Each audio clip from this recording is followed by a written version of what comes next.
नमस्कार। उत्तराखंड का एक खास बुलेटिन देख रहे हैं आप, मैं हूं आपके साथ शिवपन शर्मा। तो चलिए शुरुआत करेंगे बुलेटिन की। सबसे पहले आपको कोटद्वार ले चलेंगे, जहां पर कि सीएम पुष्कर सिंह धामी ने कार्यक्रम में प्रतिभाग किया है। सुनिए कि इस दौरान अपने संबोधन में वो क्या कुछ कह रहे हैं। आगे बढ़ेगा, ट्रिपल इंजन की बनाकर इस क्षेत्र को 3 गुना विकास की गति देने का काम करना है। हम सभी लोग जानते हैं कि हमारे आदरणीय प्रधानमंत्री मोदी जी के नेतृत्व में आज देश के अंदर सांस्कृतिक विरासत को, उसके संरक्षण की संवर्धन की दिशा में आज तेजी से काम हो रहा है हर क्षेत्र में। वहीं दूसरी ओर 2047 तक भारत को विकसित भारत का संकल्प लेकर ठोस तरीके से देश को आगे बढ़ाने का काम आदरणीय प्रधानमंत्री मोदी जी के नेतृत्व में हो रहा है। और प्रधानमंत्री जी के मार्गदर्शन में, उनके सहयोग से उत्तराखंड के अंदर भी हम उत्तराखंड को हिंदुस्तान का, देश का श्रेष्ठ राज्य बनाने के लिए, अग्रणी राज्य बनाने के लिए पूर्ण संकल्पबद्ध होकर निरंतरता से काम कर रहे हैं। आज प्रदेश के अंदर हमने देखे 2022 में कुछ संकल्प लिए थे, हमने दृष्टिपत्र जनता के सामने पेश किया था। हमने वायदा किया था कि हम गरीब परिवारों को, जो गरीब परिवार हैं, अंत्योदय के कार्ड धारक हैं, उनको हम साल में 3 गैस के सिलेंडर बिना किसी शुल्क के, यानी कि 1 पैसा भी न देना पड़े उनको, 3 सिलेंडर हम भर के देंगे। भाइयों बहनों, मुझे खुशी है कि जो हमने आपके साथ वायदा किया था प्रदेश की जनता के साथ, आज 1,85,000 परिवारों को हम 3 गैस के सिलेंडर साल में रिफिल कर दे रहे हैं, भर कर दे रहे हैं। महिलाओं के लिए हमने 30% क्षैतिज आरक्षण की व्यवस्था की है। मैंने देखा है हमारे राज्य के अंदर महिलाओं को कितना संघर्ष करना पड़ता है, उनका जीवन कितना चुनौतीपूर्ण होता है। मैं भी एक सामान्य परिवार में मैंने जन्म लिया है। मैंने अपनी माँ को देखा किस प्रकार से कठिनाइयों में काम करती हैं, किस प्रकार से जंगल में जाके लकड़ी लाती हैं, घास लाती हैं, खेतों में जाती हैं, घर में बच्चों को संभालती हैं, घर के जो हमारे गाय भैंस होती है उनके लिए व्यवस्था करती हैं। भाइयों बहनों, हर माँ में, हर प्रदेश की मातृशक्ति में मुझे अपनी माँ जैसी समस्या दिखाई देती है। इसलिए हमने प्रदेश के अंदर 30% का क्षैतिज आरक्षण हर क्षेत्र में नौकरियों में महिलाओं के लिए सुनिश्चित किया है। इसके अतिरिक्त राज्य बनाने में जिन हमारे राज्य आंदोलनकारियों का एक बड़ा योगदान रहा है, उनके लिए हमने 10% का आरक्षण विधेयक लाकर, विधानसभा में विधेयक लाकर हमने सुनिश्चित किया है।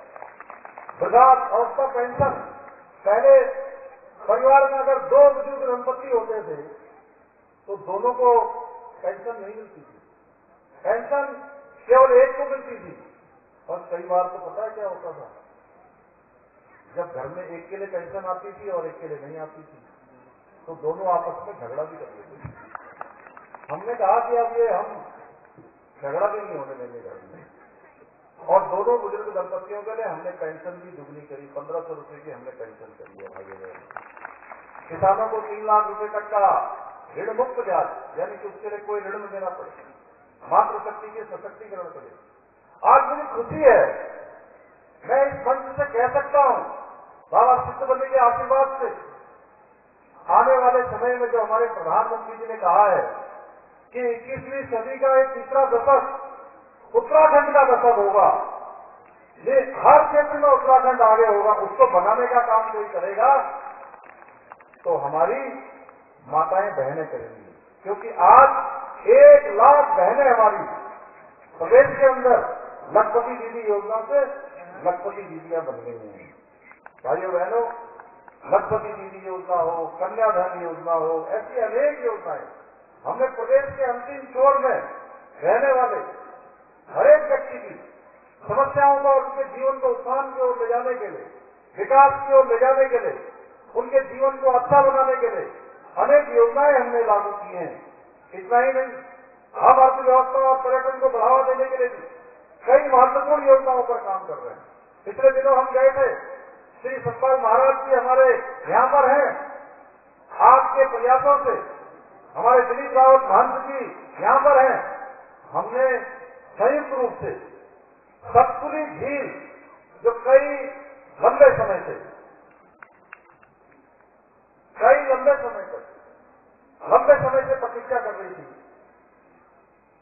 क्या था, नियार नदी जो किसी की यार नहीं थी, इसलिए तो नया था उसका नाम। हमने कहा नया नदी अब सबकी यार भी बनेगी, सबके लिए जल भी देगी, सबके लिए जीवन भी देगी, इस क्षेत्र में समृद्धि भी लाएगी। हमने संतुलित झील का शिलान्यास कर दिया भाइयों बहनों। इसके साथ प्रदेश के अंदर हमने एक और द्वार हमारा यह भी समृद्धि का द्वार बनेगा उत्तराखंड का। ये यहाँ हम कई सारी योजनाओं पर काम कर रहे हैं कि चारधाम जो यात्रा है, उस चारधाम यात्रा का मुख्य फोकस हमारा कोल द्वार बने। मैं हर बैठक में कहता हूँ, हर बैठक में हम इसके लिए प्रयास कर रहे हैं।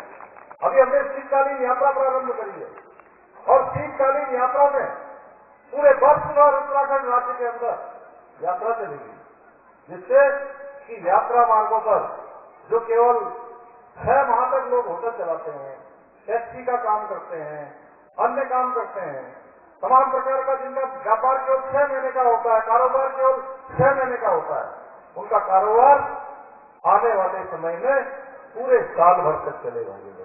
हम ऐसी योजना बना रहे हैं। इसी क्रम में हमने एक जनपद 2 उत्पाद योजना भी हम लाए हैं। हाउस ऑफ हिमालय ब्रांड, ये एक ऐसा ब्रांड है जो हमारे राज्य के अंदर होने वाले अन्य कोदू है, झिंगोरा है, मड़वा है, तमाम प्रकार के जो एक समय में लोग कहते थे कि ये गरीबों का भोजन है, आज वो सबसे ज्यादा मांग वाला अनाज बन गया है पूरी दुनिया के अंदर। आज लोगों को आसानी से मिल नहीं पा रहा है। हमने इसको खरीदने की व्यवस्था की है। इनके द्वारा जो उत्पाद हमारी महिलाएं बनाती हैं, स्वयं सहायता समूह के माध्यम से उनको बेचने के लिए स्थान मिले, उनका जो बनाया हुआ उत्पाद वो पूरी दुनिया के अंदर जाए, उसके लिए हम लगातार काम कर रहे हैं। हमारे प्रधानमंत्री जी ने हाउस ऑफ हिमालय ब्रांड का उद्घाटन पिछले साल देहरादून में कर दिया था। आज उसके माध्यम से पूरे देश दुनिया में इसकी मांग हो रही है।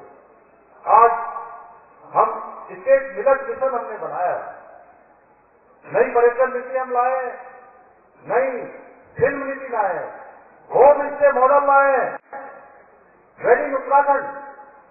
हमारे प्रधानमंत्री जी ने पूरे देशवासियों से एक अनुरोध किया था कि आप अपने बच्चों के, अपने बेटे बेटियों का मंगल कार्य करने के लिए विदेशों में जाते हैं।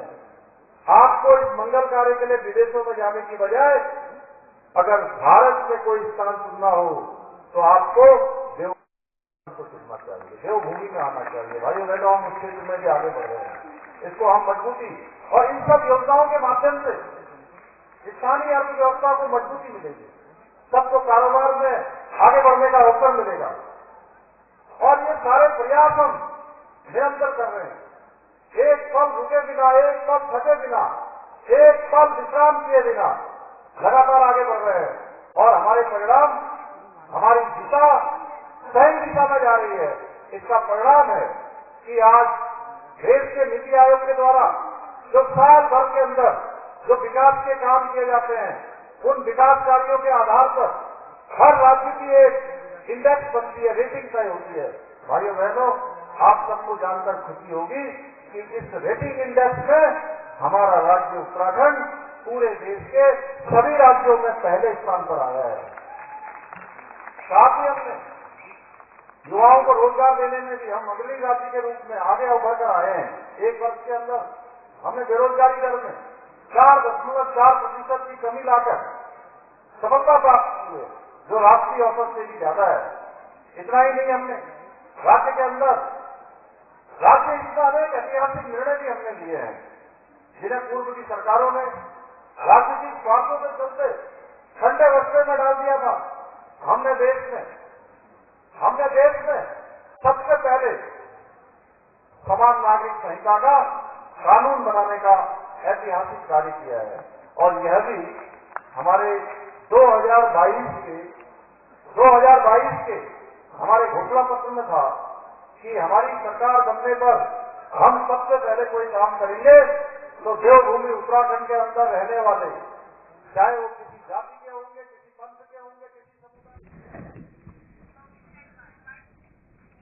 तो जहां पर आप सुन रहे थे कि भारतीय जनता पार्टी के प्रत्याशी के समर्थन में कोटद्वार में एक जनसभा आयोजित की गई थी, जिसमें कि मुख्यमंत्री पुष्कर सिंह धामी ने प्रतिभाग किया और केंद्र और राज्य सरकार ने जो बड़े काम जनता के हित में किए हैं, चाहे वो यूसीसी है या फिर अन्य और चीजें हैं, उनको एक एक कर गिनवाया गया। इसी बीच आगे बढ़ जाएंगे। हल्द्वानी पहुंचे पूर्व मुख्यमंत्री हरीश रावत ने कांग्रेस के मेयर प्रत्याशी ललित जोशी के समर्थन में जनसभा की।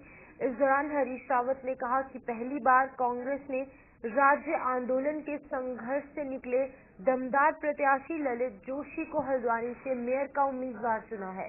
उन्होंने कहा कि ये वो प्रत्याशी हैं जो कि जनता के संघर्ष से निकले हैं, जनता की भावना और उनकी समस्या के लिए लड़ना जानते हैं और ललित जोशी ने अपना विजन भी जनता के समक्ष रखा है। हरीश रावत ने कहा कि महंगाई, भ्रष्टाचार, बढ़ती बेरोजगारी और खराब नगरीय व्यवस्था को देखते हुए इस बार जनता भारतीय जनता पार्टी को सबक सिखाएगी और कांग्रेस प्रत्याशी बड़े अंतर से चुनाव जीतेंगे। को विधायक बना लगी एक बार वो कितना ही एजेंडा चलाएं, लोग एक बात समझ गए हैं इस बात को कि ये बांट करके जो आज हमको किसी धर्म के नाम पर बांट रहे हैं, कल इनको वोट की जरूरत पड़ेगी तो हमको महिला पुरुष के रूप में भी बांटेंगे, ये बहन और भाई के बीच में भी खाई पैदा करेंगे, ये फिर जातियों के रूप में भी हमको बांटेंगे। तो कब तक हम बटेंगे, तो ये लोगों के मन में सवाल उठ रहा है और इसलिए लोग इस समय कहीं और नहीं देख रहे हैं बल्कि अपनी समस्या को देख रहे हैं। और उत्तराखंड के लोगों के मानस को देख करके मुझे ये लगता है कि लोग अपनी समस्या, अपने सवालों को देख करके पहली बार 10 साल के बाद वोट डालने जा रहे हैं। लोग महंगाई पर वोट कर रहे हैं, लोग बढ़ती हुई बेरोजगारी पर वोट कर रहे हैं, जो करप्शन बढ़ा है, भ्रष्टाचार बढ़ा है, उसके खिलाफ वोट कर रहे हैं। लोग अपनी शहरी समस्या को देख रहे हैं। लोग ये तुलना कर रहे हैं कि भाजपा के लोगों ने केवल कमीशनखोरी की, हमारी शहरी व्यवस्था को चौपट कर दिया, और दूसरी तरफ वो देख रहे हैं कि कांग्रेस के उम्मीदवार एक विजन के रूप में, अभी हल्द्वानी के उम्मीदवार ने अपना विजन किस तरीके से 5 साल काम करेंगे वो यहाँ पर लोगों के सम्मुख रखा। तो इस तरीके से लोग इस समय उस उम्मीदवार को देख रहे हैं जो उनकी दर्द की बात कर सके, उनके लिए संघर्ष कर सके, उनकी आवाज को उठा सके, उनको एक बेहतर नगरीय व्यवस्था दे सके। वोट रख करके उसको आगे बढ़ाने का काम करेंगे। मुझे पूरा जिम्मेदारी है इस प्रदेश के लिए, इस सबको आगे करेंगे। आप सबसे विनती है।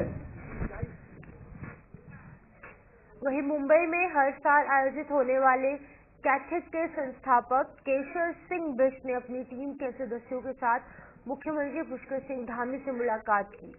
टीम ने मुख्यमंत्री पुष्कर सिंह धामी को मुंबई कैथेक 2025 में बतौर मुख्य अतिथि आमंत्रित किया। प्रेस क्लब में पत्रकारों से रूबरू होते हुए केशर सिंह बिष्ट ने बताया है कि मुंबई कैथेक 2025 का आयोजन 31 जनवरी से लेकर 9 फरवरी तक एक झांसी की रानी मैदान सेक्टर 9 सानपाड़ा नवी मुंबई में होने जा रहा है। कैथेक का ये उत्सव उत्तराखंड की सांस्कृतिक विरासत और परंपराओं को समर्पित है, जिसे कि प्रवासी उत्तराखंडियों के बीच बड़े उत्साह और धूमधाम से मनाया जाता है।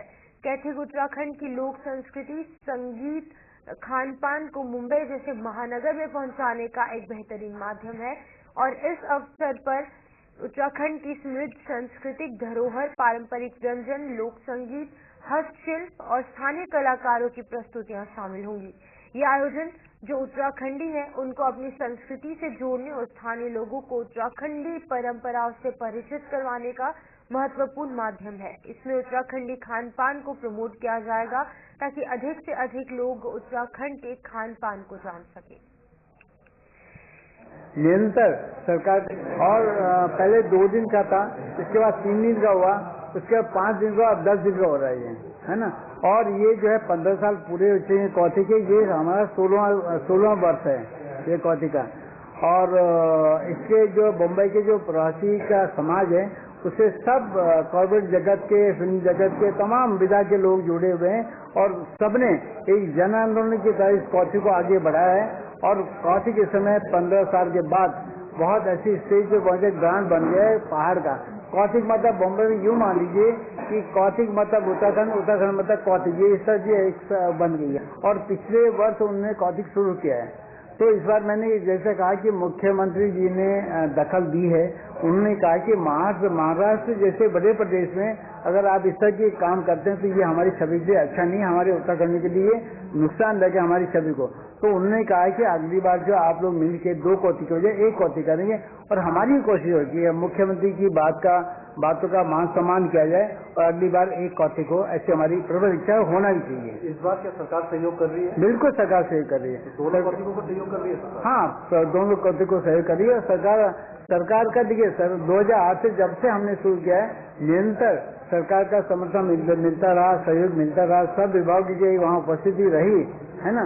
और तमाम जो मुख्यमंत्री रहे आज के काल के और भी हमारे नेतागण जो भी हैं वो सब। वहीं बड़कोट से बीजेपी प्रत्याशी अतुल रावत ने जनता के नाम अपील जारी की। उन्होंने कहा कि बड़कोट को संवारने के लिए बीजेपी के पास नया विजन उपस्थित है। साथ ही कहा कि कुछ वर्षों से पार्टी में अंतिम पंक्ति में रहकर समर्पित भाव से सेवा कर रहा हूं। नगर पालिका बड़कोट में भारतीय जनता पार्टी के अध्यक्ष प्रत्याशी रावत ने शहर की जनता के नाम अपील जारी कर अपने विकास के विजन को स्पष्ट कर दिया है।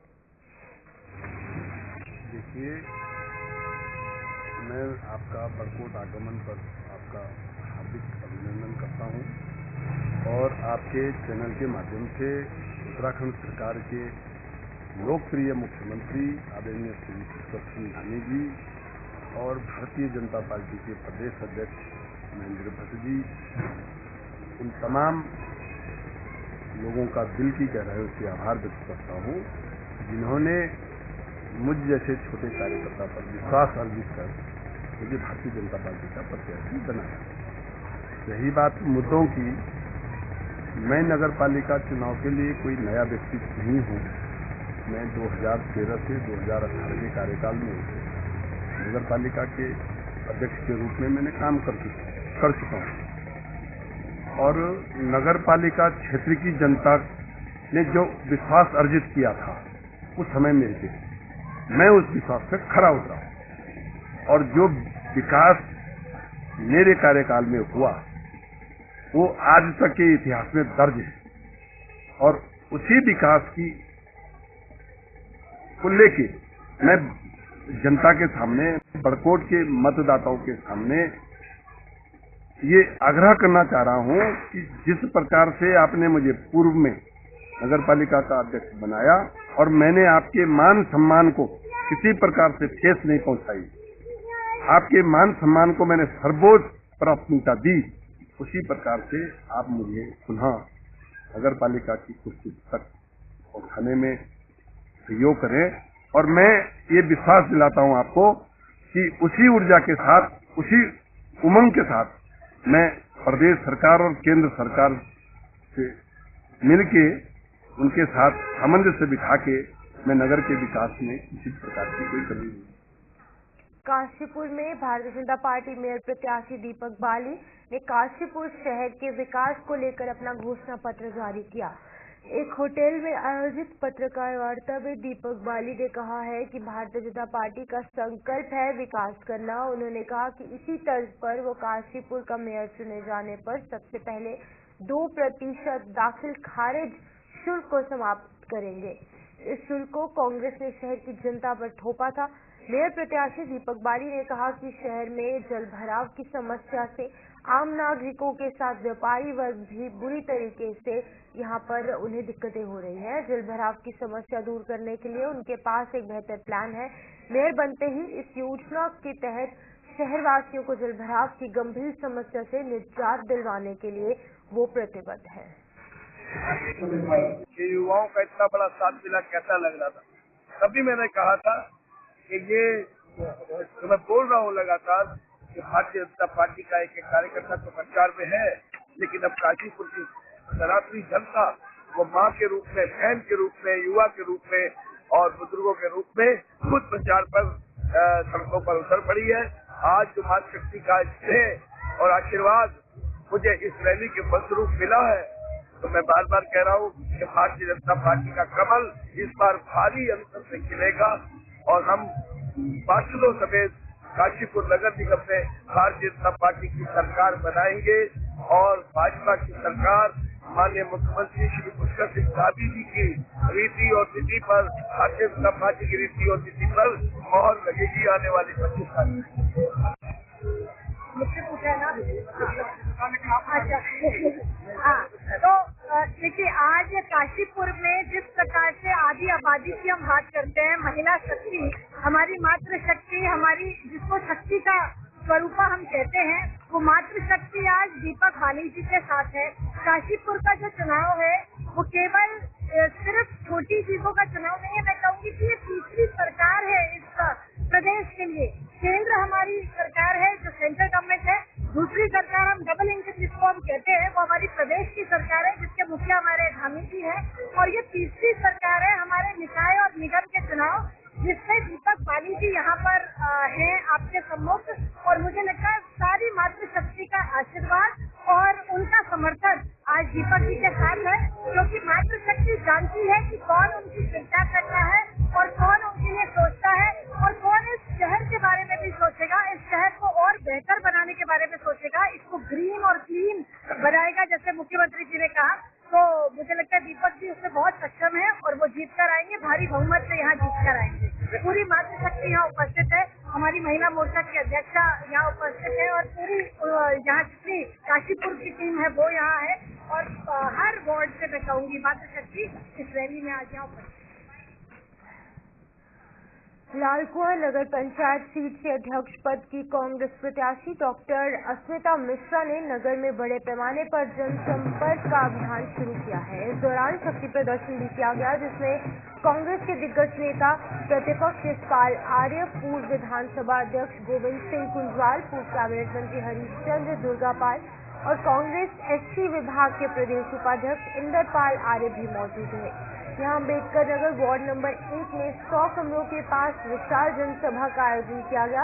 इस दौरान सभी दिग्गज कांग्रेसी नेताओं ने लालकुआं की जनता से डॉक्टर अस्मिता मिश्रा के पक्ष में मतदान करने की अपील की और विकास कार्यों को प्राथमिकता देने का वादा किया।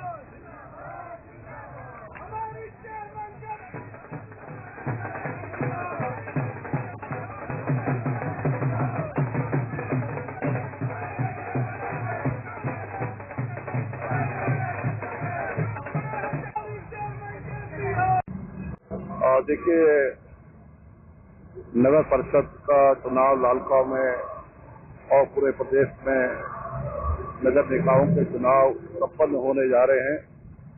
23 तारीख को मतदान होना है और आज हम डॉक्टर अस्मिता मिश्रा जो कांग्रेस की नगर परिषद की अध्यक्ष के उम्मीदवार हैं, प्रत्याशी हैं, उनके पक्ष में, और जो हमारे सभासद कांग्रेस के चुनाव चिन्ह पर चुनाव मैदान में है, उनके समर्थन के लिए जनता का आशीर्वाद और समर्थन लेने के लिए यहाँ पर मैं पहुंचा हूँ। और माहौल बेहतर माहौल है पूरे जनपद में ही नहीं, नगर निकाय के चुनाव में पूरे प्रदेश में माहौल कांग्रेस के पक्ष में है, बदलाव का माहौल है। और कांग्रेस का एजेंडा हमेशा विकास का रहा है, सामाजिक समानता का रहा है, सर्वसमभाव का रहा है, और हमारी यही पूंजी है कि हमने काम किया है और हमने जो हर वर्ग हर जाति के बीच में जाकर उनके उत्थान के लिए, उनके गरीबों के, शोषितों के, वंचितों की आवाज को बल दिया है, विकास योजनाएं प्रारंभ की है। लेकिन कांग्रेस की सरकार जाने के बाद भारतीय जनता पार्टी ने विकास के नाम पर जनता को ठगने का काम किया है। इनका एजेंडा विकास का है ही नहीं, इनका एजेंडा जाति और मजहब को बांटकर सत्ता पर काबिज होना है। और जनता समझ चुकी है, जनता को चाहिए रोजी रोटी और रोजगार, विकास, बुनियादी सुविधाएं, और उसके लिए कांग्रेस सक्षम भी है। और हमें विश्वास है कि नगर परिषद लालकुआं में जो हमारे प्रत्याशी हैं, चाहे नगर परिषद के अध्यक्ष हों, चाहे हमारे पार्षद के सभासद के उम्मीदवार हैं, उनके पक्ष में निश्चित रूप से जनता अपना मतदान करेगी और हमें अपना आशीर्वाद सहयोग देगी। ये संभावनाएं दिखाई दे रही हैं और निश्चित रूप से नगर परिषद लालकुआं में हम जीत हासिल करेंगे। क्या मानते हैं? बिल्कुल बिल्कुल। आज कांग्रेस के कई वरिष्ठ नेतागण आए थे, अपना आशीर्वाद उन्होंने दिया और समर्थन पूरा दिया। और वार्ड नंबर में 1 हमारी जनसभा हुई है, बहुत अच्छा रिस्पांस आया है, बहुत भीड़ इकट्ठा हुई है और हम आश्वस्त हैं कि हम जीत के उभरेंगे आगे। कहाँ आप लोगों ने जो है आज के दिन जनसभा वार्ड नंबर 1 के सामने जो 100 कमरे बने उनके सामने जनसभा का आयोजन किया गया था। उसके पैदल होते हुए हम पूरा मेन बाजार होते हुए पूरा कवर किया है, वार्ड नंबर 6 और सब पूरा कवर करते हुए पूरी भीड़ के साथ बहुत जन सैलाब उमड़ा था और बहुत अच्छा रिस्पांस रहा सबका। बिल्कुल बिल्कुल, ये तो नॉर्मल सी बात है, जब बड़े हमारे नेता आते हैं तो सब में एक नया उत्साह आता है और सबका कॉन्फिडेंस बहुत बढ़ जाता है। और हम लोग नए जो अभी 5-6 दिन का है, तो ऐसा नहीं कि हम लोग ठंडे बैठ जाएंगे, अच्छे से हम लोग अभी और अपनी मेहनत करेंगे और रिजल्ट अपने पक्ष में ही करेंगे। देखिए, हमारे माननीय यशपाल आर्य जी हम सबके लिए। तो चलिए फिलहाल उत्तराखंड बुलेटिन में इतना ही। दीजिए इजाजत और आप बने रहिए गुलिस्तान न्यूज के साथ।